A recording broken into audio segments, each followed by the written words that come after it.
শুক্রবারে জুমার নামাজ পড়ার জন্য কি কষ্ট করতে হয় এই প্রবাসে তা আপনাদেরকে একটু বোঝানোর চেষ্টা করব।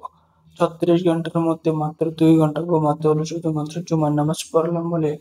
সারা রাত নাইট ডিউটি করে ক্লান্ত শরীরটা যখন ঘুমাতে চায় তখন নিজেকে নিজেই বুঝাই এখন যদি ঘুমিয়ে যাই তাহলে জুমার নামাজটি পড়া হবে না। তাই বাড়িতে ফোন দিলাম মা বাবা আত্মীয় স্বজন সবার খোঁজ খবর নেওয়ার জন্য।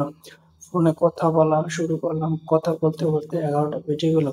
তারপর গোসল করে রেডি হয়ে 12টা বেজে গেল। আল্লাহ ভরসা রওনা দিলাম মসজিদের উদ্দেশ্যে।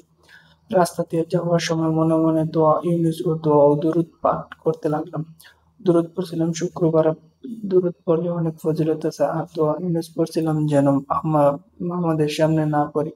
এই মামা বলতে কাদেরকে বুঝাতে চাইলাম একমাত্র মালয়েশিয়ায় থাকা প্রবাসীরাই বলতে পারবে।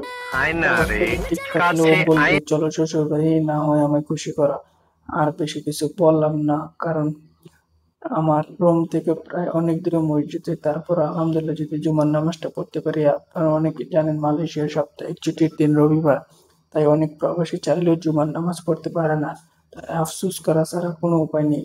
যারা বাংলাদেশ অথবা আরব রাষ্ট্রগুলোতে যেমন সৌদি আরব, আরব আমিরাত, বাহরাইন, ওমান, কুয়েত ইত্যাদি রাষ্ট্রে থাকেন বা যাদের সাপ্তাহিক ছুটি শুক্রবারে, তারা সুন্দরভাবে জুমার নামাজ পড়তে পারেন। যদি আপনি প্রতি শুক্রবার জুমার নামাজ পড়ার সুযোগ পান তাহলে অবশ্যই আলহামদুলিল্লাহ বলে কমেন্টে লিখবেন। মালয়েশিয়া বা যারা ইউরোপ ও নন মুসলিম দেশে থাকেন তারা জামাতের সাথে নামাজ পড়াটা অনেক কঠিন ও অসুবিধা। এই সিঁড়িটি অনেক উঁচু ছিল, প্রায় দোতলা সমান। আমি 2 বার যাওয়ার সময় হুজুরকে পড়ে যাই।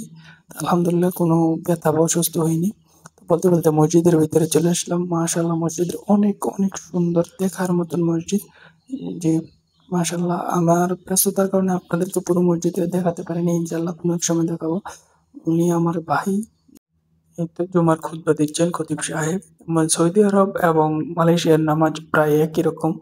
তো আলহামদুলিল্লাহ নামাজটা পড়ি, আল্লাহর রহমতে সহি সালামতে পড়তে পেরেছি এবং বের হয়ে যাচ্ছি মসজিদ থেকে।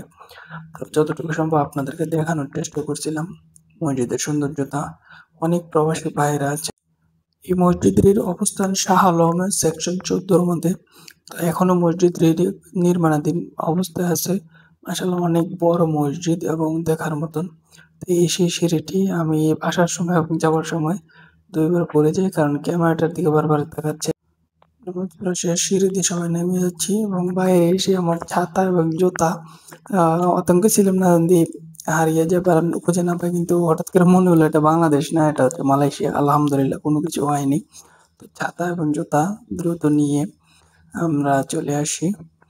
তো আমরা 3 জন গিয়েছিলাম একসাথে, আমি এবং আমার বাংলাদেশের আরেকটা ভাই এবং কলকাতার আরেকজন ভাই, 2 জন। তো এই আর কি, প্রচুর পরিমাণে বৃষ্টি হচ্ছে। তো এই বৃষ্টির মাঝে অনেক সময় আমরা যাচ্ছি এবং এই বৃষ্টিতে ভিজলে আমাদের জ্বর সর্দি ঠান্ডা লাগার সম্ভাবনা প্রবল। তারপরও আল্লাহর নাম নিয়ে অনেকদিন পরেও জুমার নামাজটি পড়তে পেরেছি।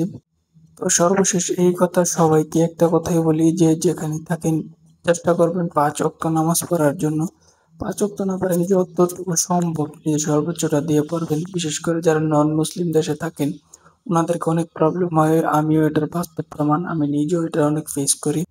আমি তো প্রবাসী, আমি তো ব্লগার নই। অবশ্যই আমার চ্যানেলটি লাইক, কমেন্ট এবং শেয়ার করবেন এবং প্রবাসীদের বাস্তব চিত্র তুলে ধরতে আমাকে উৎসাহিত করবেন। ধন্যবাদ। আসসালামু আলাইকুম।